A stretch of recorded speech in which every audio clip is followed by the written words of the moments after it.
NDPS કેસમાં એટીએસે ઝડપેલા આરોપીના જામીન નામંજૂર। સુરતની ફેક્ટરીમાંથી 31 કિલો એમડી ડ્રગ્સ, ભિવંડીના મકાનમાંથી 11 કિલો એમડી ડ્રગ્સ અને 781 કિલો લિક્વિડ ડ્રગ્સ મળ્યું હતું।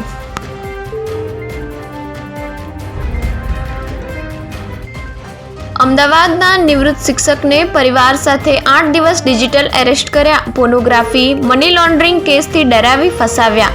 સોશિયલ મીડિયા એકાઉન્ટ ડિલીટ કરાવી 38.70 લાખ પડાવ્યા।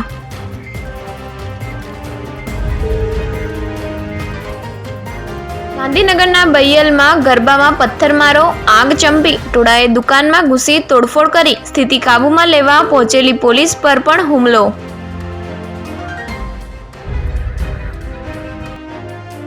વાહન ચોરીના ગુનામાં એક આરોપીને ઝડપ્યો। મહેસાણા એલસીબીએ ચોક્કસ બાતમી આધારે એક્ટિવા ચોરને પકડી પાડ્યો। ચોરાયેલું એક્ટિવા રિકવર કર્યું।